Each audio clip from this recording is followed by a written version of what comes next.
ఈ పరిశుద్ధ దినానికి దేవుడు మనకు అనుగ్రహించిన వాక్య భాగము మత్తయి సువార్త 2వ అధ్యాయము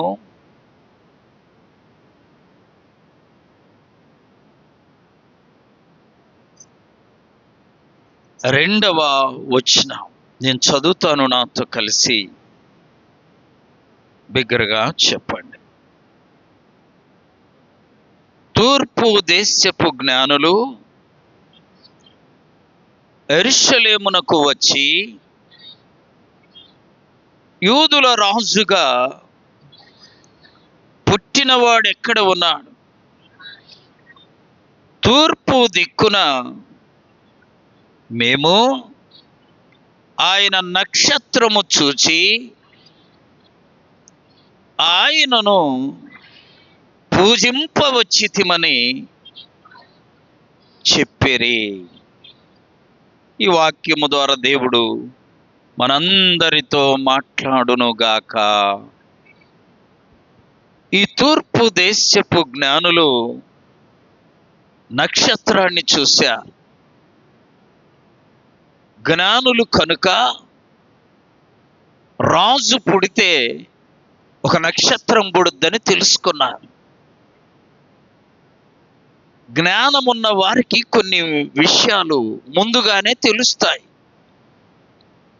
వీళ్ళు తూర్పు దేశం అంతటిలో పేరు పొందిన జ్ఞానులు కాబట్టి యూదుల రాజు పుడితే ఒక నక్షత్రం ఆకాశములో పుట్టిద్ది అని వారు గుర్తెరిగారు. ఎందుకని? తూర్పు దేశం అంతటిలో వాళ్ళెవరు? జ్ఞానులు కాబట్టి.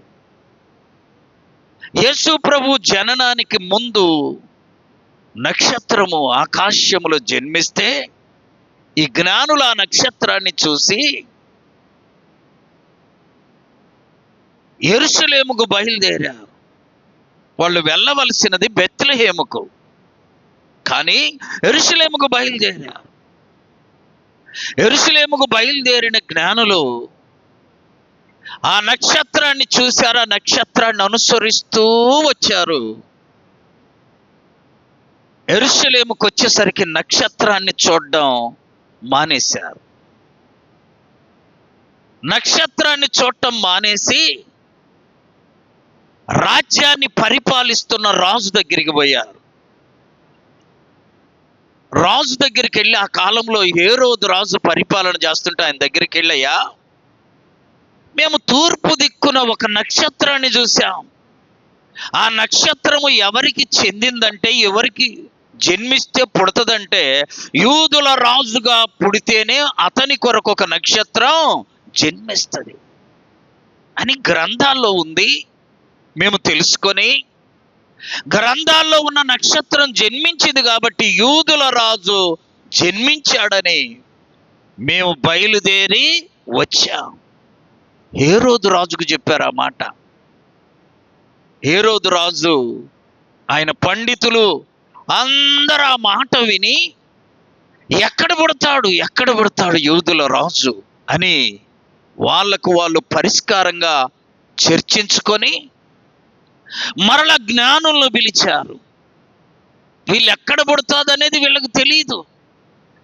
జ్ఞానులను పిలిచి, ఎక్కడ యూదుల రాజు పుడతాడో మాకు తెలీదు, మీరెళ్ళి ముందు ఆయనను పూజించి ఎక్కడ పుట్టాడో తెలుసుకొని వచ్చి మాకు ఆ సంగతి చెప్పమన్నాడు. ఈ జ్ఞానులు సరేనని వెళ్ళారు. బయటకు వచ్చారు, దారి తప్పిపోయారు. తూర్పు దేశాన వారు ప్రయాణం ప్రారంభించినప్పుడు నక్షత్రాన్ని చూస్తూ వాళ్ళ ప్రయాణాన్ని కొనసాగించారు. మధ్యలో నక్షత్రాన్ని చూడడం మానేసి అసలు ఈ రాజు దగ్గరికి వెళ్ళి మాట్లాడదామని రాజు వైపు చూశారు. ఇప్పుడు నక్షత్రాన్ని చూడటం మానేశారు, కనుగొనలేకపోయారు. అందుకనే జ్ఞానులు దారి తప్పారు అని అంటారు. ఏం చేశారు వాళ్ళు? దారి తప్పారు. మొట్టమొదట ఒక వ్యక్తి ప్రభువుని ఎరిగిన తరువాత, ప్రభువుని నమ్ముకున్న తర్వాత చాలా చక్కగా ప్రార్థన చేస్తుంటాడు, వాక్యం చదువుతుంటాడు, ప్రభువుని వెంబడిస్తూ ఉంటాడు. మధ్యలో సైతాను ఏదో ఒకటి రంగుల వలయం చూపించి ఆ వ్యక్తిని దారి తప్పించింది, దారి తప్పిపోయేలా చేస్తాయి. చాలా మందిని మనం చూస్తుంటాం. కొంతమంది సాక్ష్యం కూడా ఏం చెబుతారో తెలుసా? నేను మొదట బాగా బైబిల్ చదివేవాళ్ళము, ఇప్పుడు చదవలేకపోతున్నాం. మేము ప్రభువును మొట్టమొదట గుర్తెరిగినప్పుడు బాగా ప్రార్థన చేసేవాళ్ళం, రక్షింపబడినప్పుడు బాగా ప్రార్థన చేసేవాళ్ళం, కానీ ఇప్పుడు చేయలేకపోతున్నాం. మేము ఇదివరకుట్లాగా ప్రార్థన చేయలేకపోతున్నాం. ఇలా చెప్తూ ఉంటారు. ఏమైంది మీకు మధ్యలో? దేవుడు వద్దన్నాడా? ఆయన అనలేదు కదా. నీవు మొదట చక్కగా ప్రార్థన చేసే వ్యక్తి ఇప్పుడు ఎందుకు చేయలేకపోతున్నావు? నీవు భక్తి అనే దారిని తప్పిపోయావు. పరిశుద్ధత అనే దారిలో నుండి ఏమయ్యావు? తప్పిపోయావు. కాబట్టి నువ్వు చేయలేకపోతున్నావు. జ్ఞానులు కూడా అంతే. ప్రారంభములో తూర్పు దిక్కున యేసయ్య నక్షత్రం చూసి ప్రయాణాన్ని ప్రారంభించారు. ఆ నక్షత్రం ప్రకారము వాళ్ళు ప్రయాణం చేయాలి. కానీ మధ్యలో తప్పిపోయి ఏ రోజు రాజు దగ్గరికి వచ్చి, అయ్యా మేము రాజును చూడాలి, యూదుల రాజును చూడాలి, మేము ఆయన నక్షత్రాన్ని మేము చూసి వచ్చాం అని రాజు దగ్గరికి వెళ్ళి వీళ్ళు అడుగుతున్నారు. గమనించండి, ప్రభు బిడ్డలమైన మనం ప్రభువును గుర్తెరిగినది మొదలుకొని ఏ విషయం ఉన్నా, ఏ విషయం కావలసిన మనం అడగవలసింది ఎవరిని? ప్రభువునే అడగాలి. లోకాన్ని అడిగావా? ఆ లోకము నిన్ను ప్రభు మార్గము నుండి తప్పించింది, సరి అయిన మార్గము నుండి తప్పించింది. అందుకని ప్రభువునే అడగాలి. ఈ జ్ఞానులు ఏ రోజున అడిగేసరికి వీళ్ళు తప్పిపోయారు. తప్పిపోవడానికి ఒక వ్యక్తి భక్తి నుండి 4 కారణాలు ఉన్నాయి బైబిల్లో. చూడండి, కొరింథీయులకు రాసిన మొదటి పత్రిక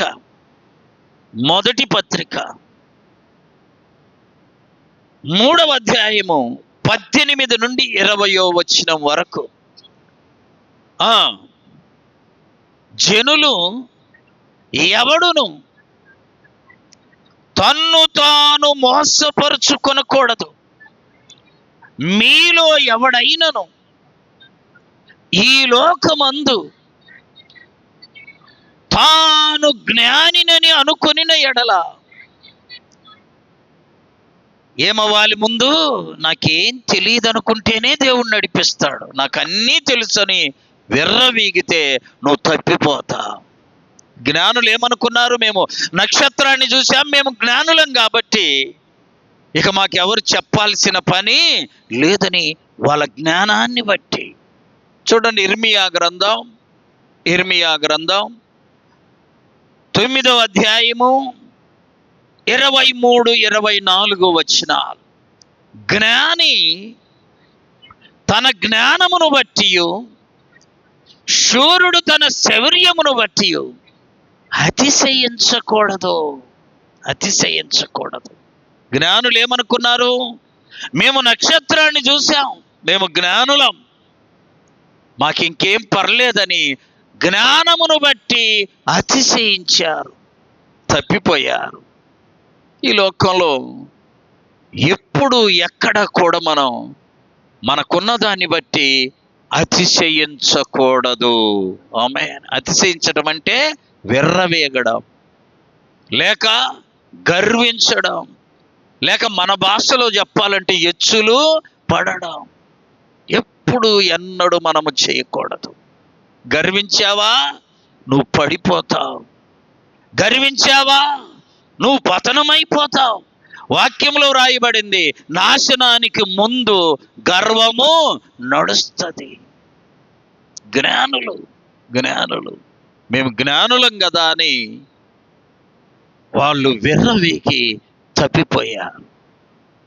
తప్పిపోయి రాజు దగ్గరికి వెళ్ళి రాజును అడిగి రాజుతో పెద్ద ప్రమాదం తెచ్చుకున్నారు. అరే, నేను రాజునుంటే ఇంకొక రాజు పుట్టడం ఏంటి అని హేరోదు రాజు ఆయన యొక్క ఆస్థాన కవులందరూ కూడా పెద్ద ప్రమాదం చేసేసారు. ఏం చేశారు మనకు తెలుసు. 2 సంవత్సరాల లోపు వయసున్న పిల్లలందరినీ ఏం చేశారు? జ్ఞానులు హేరోదు రాజు దగ్గరికి వెళ్ళకపోతే ఆ ప్రమాదం జరిగేది కాదు. ఎప్పుడైతే ఆయన దగ్గరికి వెళ్ళి చెప్పారో ఇంకొక రాజు పుట్టడానికి లేదని అందరిని, మగపిల్లలందరినీ చంపేశారు. గమనించండి, నీవు నేను దేవుడు మనకిచ్చిన తలాంతును బట్టి ఎక్కడ ఎప్పుడు విర్రవేగకూడదు, అతిశయించకూడదు. దేని కొరకు అతిశయించాలంట? 24 ఇర్మియా 9:24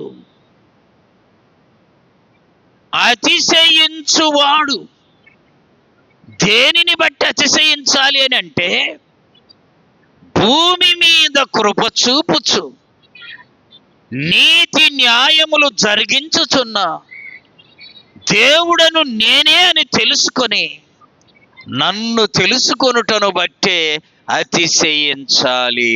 ఆమె దేవుని బట్టి అతిశయించాలి. దేవుని దయ వల్ల ఈ సంవత్సరం బ్రతికించాడని చెప్పాలి కానీ, బ్లడ్ టెస్ట్ చేయించుకున్నాము, శరీరం అంతా పరీక్ష చేయించుకున్నాం, ఇంకా అందుకని ఇక్కడ నాకు డోకా లేదని అనుకోమాక. ఒకవేళ నువ్వు అలా అనుకుంటే అది చాలా పొరపాటు. ఈ మధ్య పేపర్లో సంవత్సరానికి ఒకసారి పరీక్షలు చేయించుకోండి, మీరు భద్రంగా ఉంటారంటుంది. సంవత్సరానికి ఒకసారి చేయించుకుంటే మధ్యలో మరి గ్యారెంటీ ఉందా? ఒకసారి నరసరావుపేటలో ఒక పెద్ద దైవ సేవకుడు వాక్యం చెప్తూ పెద్దగా మాట్లాడొద్దయ్యా అని చెప్పారంట డాక్టర్లు. ఆ వాక్యం చెబుతూ మధ్యలో అన్నాడు, నిన్ననే హాస్పిటల్కి వెళ్ళి చెకప్ చేయించుకున్నాను, ఏం పర్లేదు, నీకు ఇంక 20 సంవత్సరాలు అని చెప్పారు. గుండె అంతా పరీక్ష చేసి, కాదు పెద్దగా మాట్లాడొద్దన్నారు కానీ పెద్దగా మాట్లాడాల్సిందే అని మాట్లాడడం, అక్కడే కుప్పగూలిపడి చనిపోయాడు. 20 ఏళ్ళు డాక్టర్లు చెబితే మనం బ్రతికే ప్రశ్నే లేదు. డాక్టర్లకి ఎలా? వాళ్ళు కూడా ఫోన్ చేసి మాకు, అయ్యా ఒక పేషెంట్కి ఆపరేషన్ చేయబోతున్నాము, ప్రార్థన అంటే, ఆయన డాక్టరే, మందులు తెలుసు, పేషెంట్కు మందులు వేసి ఆపరేషన్ చేయబోతున్నాడు. కానీ దేవుని కృప లేనిది డాక్టర్ ఏమీ చేయలేడని తనను తానే ఒప్పుకుంటున్నారు. చాలామంది డాక్టర్లు మమ్మల్ని అడుగుతారు. కారణం ఏంటంటే, డాక్టర్ కూడా మనలాంటి మనిషే. డాక్టర్ ప్రాణం పోయలేడు, ప్రాణం దేవుడు మాత్రమే మన ప్రాణమును మన బొందిలో ఉంచగలిగిన వాడు. ఆమె చూడండి, ఎప్పుడైతే ఈ జ్ఞానులు మేము జ్ఞానులము కదా అని విర్రవీగారు, తప్పిపోయారు. దేవుని మాటలు వింటున్న దైవజనమ, ఎన్నడూ మనం రాబోయే నూతన సంవత్సరములో కానీ ఈ రోజు నుంచి కానీ ఏ విషయములో కూడా మనల్ని మనము అతిశయించుకునే వారముగా ఉండకుందుముగాక. ఉండకూడదు. జ్ఞానులు తప్పిపోయారు. కారణం మేము జ్ఞానులం కదా అని వాళ్ళను వాళ్ళే హెచ్చించుకున్నారు. తప్పిపోవడానికి అందరి విషయములో అప్పుడప్పుడు జరుగుతూ ఉంటుంది. చూడండి, యాకోబు రాసిన పత్రిక 3వ అధ్యాయము 2వ వచనం. యాకోబు రాసిన పత్రిక 3:2. అనేక విషయాల్లో మనమందరం అంట ఏమవుతున్నాము? తప్పిపోతున్నాం. చెప్పాలి, మనమందరము వెళ్తున్నావు. నువ్వు ఎదురుగా ఒకడు వచ్చి 100 ఇయ్యమంటాడు, నీ జోబులో ఉంటాయి, నువ్వు లేవు అంటావు. ఏమవుతున్నావు? నువ్వు తప్పిపోతున్నావు. పోనీ ఇద్దామా, ఇక 100 మరలా ఎట్లా, వాడు ఇవ్వడేమో, ఎట్లా? తప్పిపోతున్నాం మనం అన్ని విషయాల్లో. మనం అందరము తప్పిపోతున్నామంట. ఒక పెద్ద అధికారి రిటైర్డ్ అయ్యాడు. మొన్న మన చర్చి ఓపెనింగ్ కూడా వచ్చాడు. భాస్కర్ సార్ అని ప్రిన్సిపాల్ గారు రిటైర్డ్. చాలా తెలివి కల్లోడు. నేను ఆయన ఒక ప్రశ్న వేసేసారి, ఇలా తప్పిపోయే పరిస్థితులు ఉంటున్నాయి అంటే ఏ విషయంలో జయరావు గారు అన్నాడు. ఎవడు తాగుబోతు వస్తాడు 100 అడుగుతాడు, ఇవ్వకపోతే తప్పిపోతున్నాయి ఎట్లా? దానికి నేను మంచి సూత్రం చెప్తా అన్నాడు. పోనీలేని అడిగితే ఏం చెప్పాడో తెలుసా? వాడు తాగుబోతోడు వచ్చి నిన్ను డబ్బులు అడిగితే లేవంటే తప్పిపోతున్నాం కదా, అందుకని జోబిలో నుంచి డబ్బులు తీసి చూపించాయి, డబ్బులు ఉన్నాయి కాకపోతే నాకు కావాలని జోబిలో పెట్టుకో, ఇంక నువ్వు తప్పిపోవు అని చెప్పాడు. ఈ సూత్రం చాలా బాగా.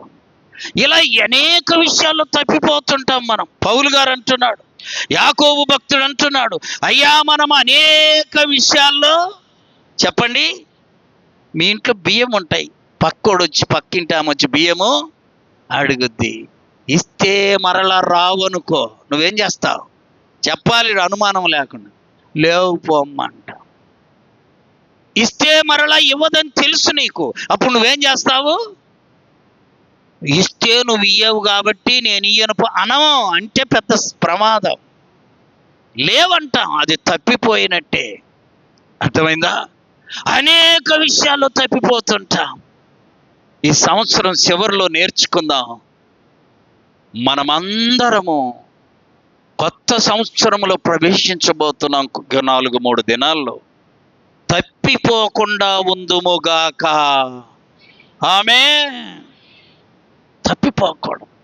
జ్ఞానులు తప్పిపోయారు. నక్షత్రం చూశారు, ఆ నక్షత్రం వారికి ముందుగా నడుస్తుంది, ఆ నక్షత్రం ప్రకారం వాళ్ళు వెళ్ళాలా, కానీ మధ్యలో రాజు దగ్గరికి వెళ్ళిపోయారు. మనుషులు తప్పిపోవడానికి 4 కారణాలు ఉన్నాయి బైబిల్లో. చదవండి, కొరింథీయులకు రాసిన మొదటి పత్రిక 10వ అధ్యాయము 8, 9, 10 వచనాలు. మనము వారి వలె,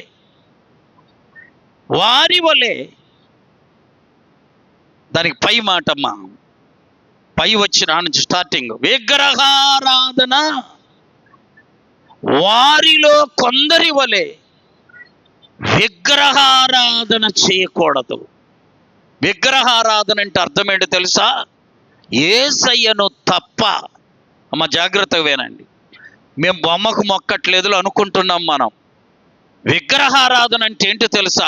యేసయ్యకు తప్ప నీ జీవితంలో ఎవరికి ప్రాధాన్యతనిచ్చినా అది నీ దృష్టిలో నువ్వు విగ్రహారాధన చేసినట్టే. యేసయ్యకే ప్రాధాన్యత. ప్రభువుకు తప్ప నీ జీవితంలో ఇంకా దేనికి ఎక్కువ ప్రాధాన్యత ఇచ్చినా, చెప్పండి, అది విగ్రహారాధన అవుద్ది. ఇశ్రాయేలీయులు చేసిన 4 తప్పిదాలు అక్కడ రాయబడ్డాయి. మొదటిది విగ్రహారాధన. విగ్రహారాధన. చాలాసార్లు మనం ఈ లోకంలో జీవించేటప్పుడు దేవునికి తప్ప ఇంకా కొన్ని ప్రాధాన్యతలు ఇస్తాం. అది చాలా తప్పు. అందుకనే దేవుడు అబ్రహాముతో చెప్పాడు, అబ్రహామా నీవు ప్రేమించు, నీకు ఒక్కడై ఉన్నటువంటి నీవు ప్రేమించు కుమారుని నాకు బలిగా ఇవ్వు. అబ్రహాం అనుకొని ఉంటాడు మనసులో, అది తప్ప మరేమైనా నేను నీ కొరకు చేస్తానయ్యా, ఆ ఒక్కటి తప్ప ఏమైనా చేస్తాను అట్లా అనుకొని ఉంటాడు. కానీ దేవుడు అడిగేది ఏందో తెలుసా? ఈ లోకంలో నీవు దేన్ని ఎక్కువగా ప్రేమిస్తావో దానిని నీవు దేవుని కంటే ఎక్కువగా ప్రేమిస్తుంది విగ్రహారాధన అవుతుంది. దేవునిని తప్ప మరి దేన్ని మనం ఎక్కువగా ప్రేమించకూడదు. రెండవది, వారిలో కొంతమంది వ్యభిచరించిరి. ఇశ్రాయేలీయులు వ్యభిచరించిన వారైపోయారు. ఫలితంగా వారు దేవుని దృష్టిలో దోషులయ్యారు. దేవుని యొక్క వాక్యం మనకు బోధిస్తుంది ప్రియులరా, వారి వలె మీరు విగ్రహారాధికులు కాకూడదు, వారి వలె మీరు వ్యభిచరించకూడదు. చూసారా, తిరుపతి హుండీలో హుండి డబ్బులు వేసి వస్తారు కదా అందరూ, పాపం ఎంతో భక్తి చేస్తారు. అక్కడ ఎవరో బంగారపు కాయనేసారట. వేస్తే ఆ లెక్క పెట్టేవాడు అందరి కళ్ళు గప్పి మొత్తానికి ఒకటి దొంగిలించాడు. ఎలాగో పట్టుకుంటే దొంగిలించిన దానికి 10 అంతలు ఎక్కువ మరలా తిరిగి ఇచ్చాడు. కానీ అతని మనస్సులో ఏముందో తెలుసా? నేను పాపము చేశాను చెప్పాడు మన పేపర్లో. నేను పాపం చేశా, 19 రెట్లు ఎక్కువ ఇచ్చా, కానీ నా మనసు మాత్రము అది కొట్టుకుంటూనే ఉంటుంది. ఏం చేశానంటుండు అంటే దేవుడి కంటే అతను దేన్ని ఎక్కువ ప్రేమించాడు? ఆ బంగారాన్ని ప్రేమించాడు. అది విగ్రహారాధన. ఇక వ్యభిచరించడం అందరికీ తెలుసు. ఇది దేవుని దృష్టిలో దేవుని నుండి నిన్ను వేరు చేసే కార్యం. మూడవది చూడండి, తప్పిపోయే మూడవ కార్యం. చదువుమ్మా. శోధిస్తూ ఉంటాం. శోధించటం అంటే నువ్వు నాకు ఫలాంది చేస్తేనే నేను నిన్ను నమ్ముకుంటాను, లేక నేను నీకు ప్రార్థన చేస్తాను, నేను నిన్ను వెంబడిస్తాను, ఇదిగో ఫలాంది జరిగితేనే. ఇది శోధించటం. వాక్యం వింటూ ఉండగా మనల్ని మనము పరిశీలనగా తెలుసుకుందాం. దేవునిని ఎన్నడూ శోధించకూడదు. ఆమేన్. శోధించావా? అది మహాపాపమైపోయింది. ఉన్నా లేకపోయినా, పరిస్థితులు అనుకూలంగా ఉన్నా లేకపోయినా, తినడానికి తిండి ఉన్నా లేకపోయినా, చూసారా, శోధించటము చేయకూడదు. గమనించండి, ఒక దైవ సేవకుడు వాక్యం చెప్పి వచ్చి ఇంట్లో అన్నం వండుకుందామంటే, మా అన్నీ బియ్యం ఉన్నాయంట, అవన్నీ కడిగి పెట్టుకున్నాడు పొయ్యి మీద. ఆ మండించటానికి పూర్వకాలం అగ్గిపెట్టే లేదు. అగ్గిపెట్టె కొరకు షాపుకి వెళ్తే ఈయన దగ్గర డబ్బులు లేవు. అయ్యా అగ్గిపెట్టె ఒకటి ఇవ్వమంటే, పాస్టర్ గారు అగ్గిపెట్టెకు పావలు ఇవ్వాలి కదండి, డబ్బులు ఇవ్వండి అన్నాడు. డబ్బులు లేవు ఈయన దగ్గర. ఏంది దేవుడా ఈ పరిస్థితి అని అనలా, అంటే శోధించటం అవుతుంది. గుర్తుపెట్టుకో. అప్పుడు ఆయన అడిగాడంటయ్యా, మీ ఇంట్లో అగ్గిపెట్టి ఉంటుంది కదా, 2 పుల్లలు నాకేవు. పూర్వకాలం అగ్గి పుల్లలు కూడా తీసుకునేవాళ్ళు పక్కిళ్ళకి వెళ్ళి. అసలు ఇప్పుడు అగ్గిపెట్టితో పని లేదు, అగ్గి పెట్టే పని లేదు. ఆయన అలా అడిగా 2 అగ్గి పుల్లలు తెచ్చుకొని మంట పెట్టుకొని బియ్యం వండుకుందామని వస్తే ఆ పుల్లలు తడిచి 2 అగ్గి పుల్లలు మండలేదంట. మళ్ళా వెళ్ళి ఆయన అడగడానికి నాకు మనసు రాలా. ఏం చేయాలి? నీళ్లు త్రాగి అలాగే పడుకున్నాడట. అంతేగాని సేవకుని వస్తే ఏంది ప్రభువా ఇలా చేశావని దేవుణ్ణి ప్రశ్న, అది శోధించటం. ఏ పరిస్థితి మనకి ఎదురైనా ప్రభువును శోధించే వారముగా ఉండకూడదు. ఇశ్రాయేలీయులు అరణ్యములో శోధించారు, అడుగడుగున శోధించారు. 4వ ఆటంకం లేక 4వ కారణం చూడండి, వారిలో కొందరు సనిగారంట. ఏం చేశారు? సనగడం. మేము అక్కడుంటే బాగా మాంసం దొరికేది, అక్కడుంటే బాగా తినేవాళ్ళము, ఇక్కడికి వచ్చినాక ఏమీ లేదు. వాళ్ళు సనుగుతా ఉన్నారు. దేవుని మీద, దేవుని పైన, దేవుని బిడ్డలంగా మనము ఎన్నడూ సనగకూడదు. ఏ పరిస్థితికైనా సనుగుడనేది మన జీవితంలోనికి రాకూడదు. ప్రభు ప్రేమించి మనకు ఏ స్థితినిచ్చాడో దానిని బట్టే ప్రభువును మహిమపరచుదుముగాక. సనగకూడదు. సనుగులు, గొనుగులు దేవుడు వింటాడు. మనం ఒకసారి ధ్యానించుకున్నాం, బైబిల్ 5 రకాల సనుగులు ఉన్నాయి. సనుగుడ, కొంతమందికి సనుగుడే సనుగుడ, ప్రతి విషయంలో సనుగుతూ ఉంటారు. సనగకూడదండి. ఇక ఈ జ్ఞానులు తప్పిపోవడానికి కారణము ఈ 4 రకాలైతే మనం కూడా ఈ 4 రకాలను బట్టి అప్పుడప్పుడు తప్పిపోతూ ఉంటాం. తప్పిపోకూడదు అని అనుకుంటే మనం ఏం చేయాలో వాక్యములో చూద్దాం. చూడండి, యోహాను సువార్త 8వ అధ్యాయం 12వ వచనం. యోహాను సువార్త 8:12. మరలా యేసు, నేను లోకమునకు వెలుగును, నన్ను వెంబడించువాడు చీకటిలో నడువక జీవపు వెలుగును కలిగి ఉండును. అంటే వెలుగును వెంబడించాలి, చీకటిని కాదు. పేతురు రాసిన మొదటి పత్రిక 2వ అధ్యాయము 9వ వచనం. 1 పేతురు 2:9. అయితే మీరు చీకటిలో నుండి ఆశ్చర్యకరమైన తన వెలుగులోనికి మనల్ని దేవుడు ఏం చేశాడు? పిలిచాడు. ఎక్కడి నుండి?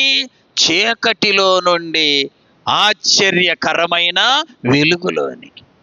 ఇంక నువ్వు చీకట్లోకి వెళ్ళకూడదు, వెలుగునే వెంబడించాలి, వెలుగులోనే నడవాలి, వెలుగులోనే బ్రతకాలి. చూడండి, ఆ వెలుగును వెంబడిస్తున్న ఆ జ్ఞానులు మధ్యలో వెలుగును వదిలేసి రాజు యొద్దకు వచ్చారు. నీవు నేను ఈ లోకములో దేవుడు మనకిచ్చిన ఆయుష్కాలం అంతటిలో వెలుగును వెంబడిస్తూనే మన విశ్వాస జీవితాన్ని కొనసాగించాలి. ఎందుకో తెలుసా? తెస్సలోనీయులకు రాసిన మొదటి పత్రిక 5వ అధ్యాయం 5వ వచనం. మనమందరము వెలుగు సంబంధులము. ఆమేన్. ఏ సంబంధులము? వెలుగునే వెంబడించాలి. నక్షత్రాన్ని చూశారు, బయలుదేరారు, మధ్యలో నక్షత్రాన్ని వదిలిపెట్టి ఏ రోజు రాజు దగ్గరికి వెళ్ళారు. పెద్ద ప్రమాదం జరిగింది. దేవుణ్ణి వదిలిపెడితే ప్రమాదం, దేవునిని విడిచిపెట్టి పక్కకు వెళితే ప్రమాదం. ప్రమాదం. దేవుని యొక్క మహా కృపను బట్టి దేవుడు మనల్ని వెలిగించాడు. యోహాను సువార్త 1వ అధ్యాయం 9వ వచనం. యోహాను సువార్త 1వ అధ్యాయం 9వ వచనం. నిజమైన వెలుగు ఉండెను, అది లోకములోనికి వచ్చుచు ప్రతి మనుషుని వెలిగించింది. నేను వెలిగించింది. ఈ వెలుగును వదిలిపెట్టి నువ్వు చీకట్లోకి వెళ్ళకూడదు, వెలుగునే వెంబడించాలి, వెలుగులోనే నడవాలి. వెలుగులో నడిస్తే నువ్వు తొట్టిల్లవు, చీకటిలో నడిస్తే తొట్టిల్లుతా. వెలుగును వెంబడిస్తూ మన విశ్వాస జీవితాన్ని కొనసాగించాలి. అప్పుడు చీకటి నీలోనికి ఎంత మాత్రమో రాదు. యోహాను సువార్త 1వ అధ్యాయం 4వ వచనం. ఆయనలో జీవముండెను, ఆ జీవము మనుషులకు. ప్రభును వెంబడిస్తున్నావు, అలాగే ప్రభును వెంబడించు. సనుగులు, గొనుగులు, శోధనలు, పరిశోధనలు ఇవన్నీ నిన్ను పక్కకు లాగేయి. వాటి జోలికి వెళ్ళకూడదు. చెప్పాను ఒకసారి, ప్రభు కృపను బట్టి మరలా చెప్తున్నాను వినండి. అమెరికా దేశంలో ఒక కంపెనీలో ఒక ఆయన మంచి విశ్వాసి పనిచేస్తూ ఉన్నాడు. ఆదివారం వచ్చిందంటే ఎంత ఎక్కువ జీతం ఇస్తామన్నా పనికి వెళ్ళేవాడు కాదు. ప్రతి ఆదివారం అలా కొంతకాలం జరుగుతూ వచ్చింది. ఆయన సర్వీస్ అలాగే కొనసాగుతూ ఉంది. సైతానుగాడు ఆ కంపెనీ యజమానిలో ప్రవేశించి, ఆదివారం పనికి రాకపోతే నిన్ను తీసేస్తామని కంపెనీ యజమాని అన్నాడు. చూసారా? నువ్వు పని తీసేసినా సరే చెప్పాలి, ఆదివారం మాత్రం నేను మందిరాన్ని విడిచిపెట్టను. నమ్మకంగా చెప్పాడు. తీసేశాడు. తీసేసిన తర్వాత ఇంట్లో అన్నీ కొరతలే, చేస్తున్న ఉద్యోగం పోయింది, పిల్లలు, భార్య. ఎలా? కొద్ది దినాలకి వీళ్ళు బాగా ప్రార్థన చేస్తూ ఉండగా దేవుడే ఒక ఆలోచననిచ్చాడు. ఆమేన్, ఆమేన్. ఆయన ఒక తెలిసిన ఆయన దగ్గరికి వెళ్ళి కొద్దిగా డబ్బు అప్పు తెచ్చుకొని, మనమందరం ఉపయోగించుకుంటాం పిన్నీసులు. తెలుసు కదా, పిన్నీసు లేని ఇల్లు ఉంటుందా? చెప్పండమ్మా. అప్పటిదాకా భూమి మీద పిన్నీసులు లేవు అంట. కొంత డబ్బు అప్పు తీసుకొని వచ్చి ప్రార్థన చేసి పిన్నీసులు, గుండు పిన్నులు చేయడం మొదలు పెట్టాడు. ప్రపంచమంతా పాకిపోయింది. అందరూ కొన్నారు, మంచి లాభాలు వచ్చినాయి. ఆ కంపెనీ ఆయన కూడా వీడి దగ్గరికి వచ్చి పిన్నీసులు కొనుక్కొని చప్పట్లు కొట్టి ప్రభువును మహింపరచారు. చూసారా? ఇప్పుడు ఆయన వచ్చి అన్నాడు, అయ్యా తప్పు అయిపోయింది, నువ్వు నా కంపెనీకి రా, ఆదివారం సెలవిస్తా, నువ్వు ఎప్పుడు అడిగితప్పుడు సెలవిస్తా. నేను అసలు నీ దగ్గరికి రానే, నువ్వే నా కంపెనీకి రా. చూసారా? శోధనలు, సనుగులు, కొరతలు ఎన్ని వచ్చినా వెలుగులో నుండి చెప్పాలి, ఎక్కడికి వెళ్ళాలి? ఆయన చీకటిలోకి వెళ్ళాల. వెలిగించబడ్డాడు, వెలుగులో నడుస్తున్నాడు, వెలుగులోనే బ్రతికాడు. వెలుగు మార్గమును విడిచిన వాడు కాదు. నువ్వు నేను ప్రార్థనకు వస్తుంటేనే ఏదో ఒక భయంకరమైన శోధన వస్తుంది. నువ్వు ప్రార్థనకు బయలుదేరగానే ఏదో ఒక ఆటంకం. అలా ఆటంకం వచ్చినప్పుడు నువ్వు ప్రార్థన విడిచిపెట్టావా, నీకు అదొక చీకటి కార్యక్రమం అయిపోద్ది. జాగ్రత్త. ఆ చీకటి నిన్ను, నీ బ్రతుకును నరకానికి తీసుకెళ్ళుద్ది. అందుకని ఎప్పుడు కూడా వెలుగునే మనము వెంబడిస్తుండాలి. మన దేవుడు చూడండి, యెషయా గ్రంథం 45వ అధ్యాయం 2వ వచనం. యెషయా గ్రంథం 45:2. నేను మీకు ముందుగా పోవచ్చు, మెట్టగా ఉన్న స్థలములను సరాళము. ఆయన కూడా ఇంట్లో భార్య అన్నదంట, అయ్యా ఏం పోయింది, ఒక ఆదివారం పనికి పోసి ఆయన కంపెనీ ఆయన చెప్పినట్టు చేస్తే ఉద్యోగం ఉండేది, బ్రతుకుతాము, ఎందుకు ఈ కష్టాలు, ఈ శోధనలు, సనుగుడు, గొనుగుడు ఎన్నొచ్చినా ఆయన భయపడలా. మెట్టుకు ఆయనే ఒక కంపెనీని స్థాపించి ప్రపంచమంతా పిన్నీసులు వాడుకునేలా చేశాడు. చూసారా? నీకు నాకు విశ్వాస యాత్రలో చీకటిలోకి లాక్కపోయే అనేకమైన ఆటంకాలు సైతం తీసుకొస్తాడు. నువ్వు వాటిని వెంబడించావా, చీకట్లోకి వెళ్ళిపోతావు. వెలుగును వెంబడించి వెలుగు సంబంధులముగా తప్పిపోని విశ్వాస జీవితాన్ని కొనసాగిద్దాం. దాని కొరకు చివరగా చూడండి, రోమీలకు రాసిన పత్రిక 12వ అధ్యాయము 1-2 వచనాలు. కాబట్టి సహోదరులారా, పరిశుద్ధమును దేవునికి అనుకూలమునైన సజీవ యాగముగా మీ శరీరములను దేవునికి సమర్పించుకొనుడి. దేవుని వాత్సల్యమును బట్టి మిమ్ములను బ్రతిమాలుకొనుచున్నారు. ఇట్టి సేవ యుక్తమైనది. ఈ మాట జాగ్రత్తగా వినండి. మీరు ఈ లోక మర్యాదను అనుసరింపక. ఒక చర్చిలో ప్రతి ఆదివారం ఈ వాక్యం చదివిస్తారు. ఎందుకని?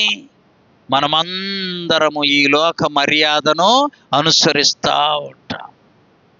లోక మర్యాద అంటే ప్రార్థన చేయించుకుంటాం, బండికి నిమ్మకాయలు కొట్టడం, ఇది లోక మర్యాద. అర్థమైందా? టెంకాయ కొట్టడం, కుంకుమ పోయడం, ఇవన్నీ లోక మర్యాద.